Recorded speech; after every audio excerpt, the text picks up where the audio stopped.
ভারতীয় জনতা পার্টির পক্ষ থেকে আজকে ভারতের নির্বাচন কমিশনের যে ফুল বেঞ্চ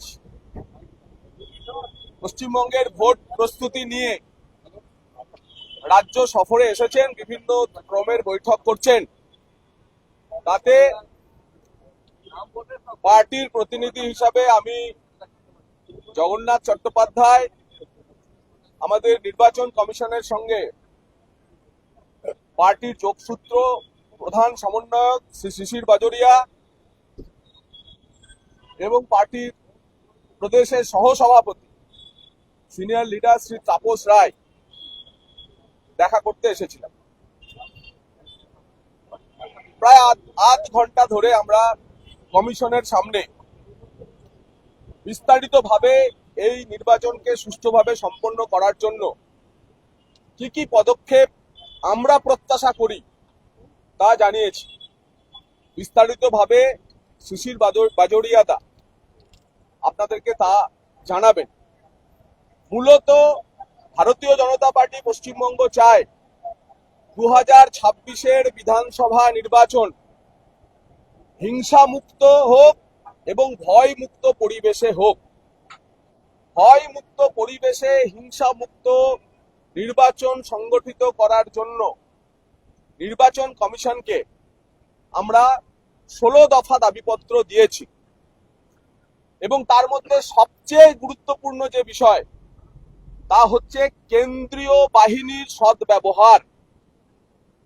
নির্বাচন কমিশন ফুল বেঞ্চ আসার আগেই পশ্চিমবঙ্গে প্রায় 40,000 কেন্দ্রীয় বাহিনী নামিয়েছে, কিন্তু রাজ্য পুলিশ যেভাবে কেন্দ্রীয় বাহিনীর ব্যবহার করছে বা কনফিডেন্স বিল্ডিং মেজার্স বা ভোটারদের যে তাদের মধ্যে গণতন্ত্র সম্পর্কে বিশ্বাস ফিরিয়ে আনার যে এক্সারসাইজ করছে কেন্দ্রীয় বাহিনী, তাতে আমরা অসন্তুষ্ট, সে কথা জানিয়েছি। এবং নির্বাচন কমিশনেরই সেই কাজ তা পুনরুদ্ধার করা।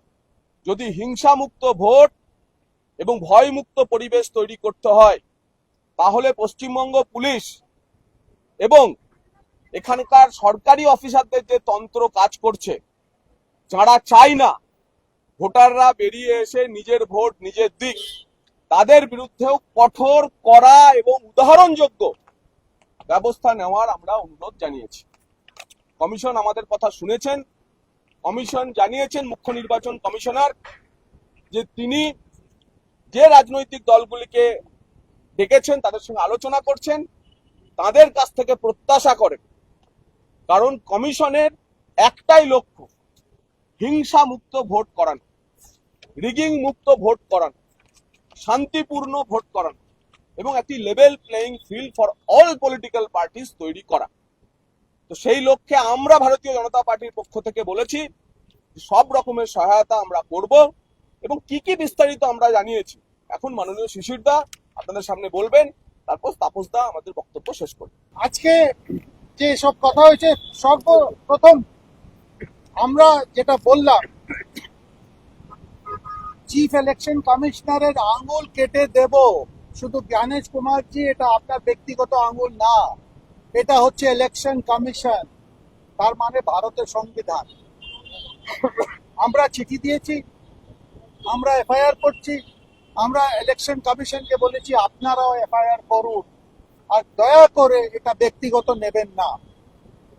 এখন আজকে যে আমাদের যে 16 দফার সাবমিশন, প্রথম একটা ফেজ কিংবা ম্যাক্সিমাম 2টো ফেজে নির্বাচন করান, এই যে 7-8 খানা ধাপে নির্বাচন করার দরকার নেই, ঠিক না। আমি যে বিশেষ বিন্দু বলছি, তারপর তো এটা আপনাদের দেওয়া হবে। যেখানে যেসব বুথ পোস্ট পোল ভায়োলেন্স কিংবা ডিউরিং পোল ভায়োলেন্স দেখেছে, ওইসব হচ্ছে সেন্সিটিভ বুথ, ওসব সেন্সিটিভ বুথ চিহ্নিত করুন। যেখানে 85% ঊর্ধ্বে ভোট পড়েছে, সেন্সিটিভ, এমনি পড়ে না। যে কথা হলো, এখানে যে অলরেডি বাহিনী এসে গেছে, দেখা যাচ্ছে না কেন? এইখানে আসার সময় আমি কি দেখলাম, একেবারে যে শান্ত এরিয়া, ওখানে আমার চোখের সামনে রুট মার্চ হচ্ছে। আমরা দেখেছি গত নির্বাচনে রুট মার্চ হয় রাজপথে, যেখানে মানুষ থাকে না, শুধু গাড়ি যায়, ওইখানে লুটপাট হয়। এইভাবে আমাদের রাজ্য পুলিশ কেন্দ্রীয় বাহিনীকে ব্যর্থ করে। যত লার্জ মাল্টি স্টোরি কমপ্লেক্স, এটা নির্বাচন কমিশনের রুল অনুযায়ী ওখানে পোলিং বুথ হওয়া দরকার। এরা কি করে, স্থানীয় পুলিশ গিয়ে একটা অবজেকশন চিঠি নিয়ে আসে, ওটা হবে না। আপনারা যখন গাড়ি তোলেন রাস্তা থেকে, কি অনুমতি নেন মালিকের? আপনার অধিকার আছে, আপনি গাড়ি তোলেন, আপনার অধিকার আছে ওখানে বুথ করুন, এটা আপনার নিয়মের মধ্যে। West Bengal police welfare organisation, কুখ্যাত সংগঠন, এটা নাম খুব ভালো নাম, West Bengal police welfare organisation. এটা কিছু না, এটা তৃণমূলের ফ্রন্টাল অর্গানাইজেশন। এইখানে এই রাজ্য, এখানে পুলিশের ভোটও লুট হয়, পুলিশের ভোট এইখানে লুট হয়। এটা ইমিডিয়েটলি যত এদের অফিস সব ব্লক করুন। পোলিং ডে 2 স্তরে পোলিং ভোটারকে চিহ্নিত করুন। বুথের মধ্যে ঢোকা, পোলিং স্টেশনের মধ্যে ঢোকার আগে লাইনে সিএপিএফ চিহ্নিত করবে, আইডি কার্ড চেক করবে। ওই জায়গায় কোনো রাজ্য পুলিশ ভলেন্টিয়ার নীল সাদা সবুজ কোনো পোশাকে থাকবে না। আর এই যে কিউ ম্যানেজমেন্টও চলবে না, কেন কিউ ম্যানেজমেন্টেই সব ক্যানাকল হয়। পোলিং অফিসার্স সেন্ট্রাল আর স্টেট অফিসারে 50-50 মিক্স করুন। মাননীয় তো নিজে বলেছেন, আমি আছি, আমি থাকবো, এরা তো বসন্তের কোকিল এসে চলে যাবে। তো সোজা মেসেজ। তো আপনাকে এখানে মিক্স না করলে এটা হবে না। কন্ট্রাক্ট এমপ্লয়ি, টিচার হোক না রাজ্য সরকারের হোক, কোনো ইলেকশন ডিউটিতে আপনার ব্যবহার করবেন না। ওয়েবক্যাম প্রত্যেক পোলিং বুথে থাকতে হবে। আর যদি ওয়েবক্যাম কোনো কারণে বিভ্রাট হয় কিংবা বন্ধ করে দেওয়া হয়, ওখানে ইমিডিয়েটলি পোলিং বন্ধ হবে। আর যদি লম্বা সময়ের জন্য ওয়েবক্যাম বন্ধ থাকে, তাহলে রিপোল হবে ওই বুথ।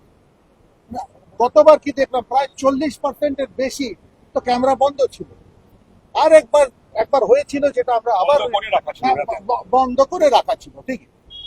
আর এখন এইবার ওয়েবক্যামের অ্যাক্সেস প্রার্থীকে রেকগনাইজ জাতীয় পার্টি আর রাজ্য পার্টিকে দেওয়া উচিত, যেটা একবার হয়েছিল তারপর বন্ধ হলো। এটাতে মনিটরিং ভালো হয়। আর কাউন্টিং এর দিন আবার শুধু কেন্দ্র ফোর্স থাকবে, আর কাউন্টিং অফিসাররা 50-50 মিক্সে হবে। আপনারা শুনলেন, জগন্নাথকে শুনলেন, আমাদের শিশির বাজুরিয়াকেও শুনলেন। আমাদের দলের তরফ থেকে আমরা যেটা বলেছি, এই সরকার 2011 ক্ষমতায় আসার পর থেকে 2013 অনওয়ার্ডস যত ইলেকশন হয়েছে, সে ত্রিস্তর পঞ্চায়েত হোক, পুর নিগম হোক, পুরসভা হোক, বিধানসভা এবং লোকসভা হোক, গণতান্ত্রিক পদ্ধতিতে বন্দোবস্তে হয়নি। ভয় সন্ত্রাস, ভয় ভীত করে নির্বাচন হয়েছে। তাই গণতন্ত্রকে এখানে পুনরুজ্জীবিত করা, পুনরুদ্ধার করার কাজ কিন্তু ইলেকশন কমিশন অফ ইন্ডিয়া।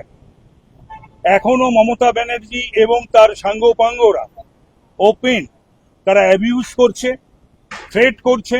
যে কথা আপনাদের শিশির বাজুরিয়া বললেন, যে বলছে আঙুল কেটে নেবো। আরে এই আঙুল কাটা মানে তো সংবিধানের আঙুল কাটা, 140 কোটি মানুষের আঙুল কাটা।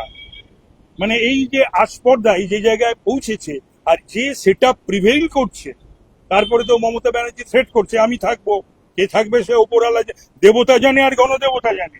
উনি বলছেন, প্রশ্ন হলো যে সেটা উনি করেছেন, general administration and police administration, এইগুলোকে রেখে, এবং বিগত দিনে যাদের মনে করেছিল ইলেকশন কমিশন যে এরা বায়াসড, এরা প্রেজুডিসড, তাদেরকেও, সেই সমস্ত নামগুলোকেও আনতে হবে, এবং তাদেরকেও রেখে নির্বাচন করা যাবে না। সুতরাং প্রথম এবং শেষ কথা হলো ভারতীয় জনতা পার্টির তরফ থেকে, যে আমরা হিংসা মুক্ত, ভয় মুক্ত, ফ্রি, ফেয়ার, পিসফুল, শান্তিপূর্ণ নির্বাচন চাই। এই বাংলার মানুষও সেটা চায়, সর্বত্র যেন সেটাই হয়। আমাদের প্রত্যাশা মুখ্য নির্বাচন কমিশনের সঞ্জু 1 মিনিট, মুখ্য নির্বাচন কমিশনের কাছে প্রিভেলস। আমাদের যে যে দাবি দাওয়া ছিল সেগুলো এখনো রয়েছে, সেগুলো যে নেই তা না। ইন রিগার্ড টু ফর্ম 7ও রয়েছে, আর আপনিও যেটা বললেন অ্যাডজুডিকেশনের ব্যাপারে আমরা নির্বাচন কমিশনের কাছে ফুল বেঞ্চ আসছে ভোটের প্রস্তুতি পর্ব দেখতে। এসআইআর সম্পূর্ণভাবে সুপ্রিম কোর্টের বিচারাধীন। কমিশনের ফুল বেঞ্চের সামনে আমরা সুপ্রিম কোর্টের বিচারাধীন কোনো বিষয় রাখিনি এই কারণে, কারণ এ নিয়ে পিসিআইয়েরও কিছু করার এখন নেই। তার ফলে অ্যাডজুডিকেশন বলুন, এলডি বলুন, ফর্ম 7 বলুন, ফর্ম 7 বলুন, 6 বলুন, কোনো কিছু বিষয়ে আমরা এখানে আলোচনা That will করি। go by the আজকের direction of Apex Court. আজকের মিটিং ছিল পোল প্রিপেয়ার্ডনেস নিয়ে। সুপ্রিম কোর্ট আজকেই মামলা আছে, সুপ্রিম কোর্ট আজকে 9 তারিখ। সুপ্রিম কোর্ট এ নিয়ে যেমন সিদ্ধান্ত নেবে তা পশ্চিমবঙ্গের সমস্ত রাজনৈতিক দল এবং ইলেকশন কমিশন মানতে বাধ্য। আমরা আমাদের প্রত্যাশা এবং অসন্তোষের কথা মুখ্য নির্বাচন কমিশনার সহ ভারতের নির্বাচন কমিশনের ফুল বেঞ্চের সামনে রাখার পরেতে দেশের মুখ্য নির্বাচন কমিশনার শ্রী গণেশ কুমার আমাদের কাছে যখন সহযোগিতা চেয়েছেন তখন একটি নির্দিষ্ট কথা বলেছেন এবং যা আমাদের কাছে অত্যন্ত আশাব্যঞ্জক মনে হয়েছে। আমরা আমাদের বক্তব্য শেষ করার পর গণেশ কুমারজি তার ভোটের যে ভোট দেওয়ার যে লোগো, ইলেকশন কমিশনের যে লোগো, সেটা তিনি দেখিয়েছেন। বলেছেন যে এই যে আঙুল, যে আঙুলের উপর কালি লাগে, সেটা কোনো ইন্ডিভিজুয়াল মানুষের আঙুল না, একজন ভোটারের আঙুল না। ভারতীয় গণতন্ত্রকে বাঁচাতে এই আঙুলের পেছনে 140 কোটির দেশবাসীর ক্ষমতা এবং শক্তি রয়েছে। তাই ভারতের নির্বাচন কমিশনের এই আঙুলই হচ্ছে ভারতীয় গণতন্ত্রের সবচেয়ে শক্তিশালী বার্তা। আমাদের ভিডিও ভালো লাগলে লাইক এবং শেয়ার করুন। কমেন্ট সেকশনে গিয়ে জানান আপনাদের মতামত। আরও ভিডিও পেতে আমাদের চ্যানেল সাবস্ক্রাইব করুন এবং প্রতি মুহূর্তে খবরের আপডেট পেতে প্রেস করুন বেল আইকন।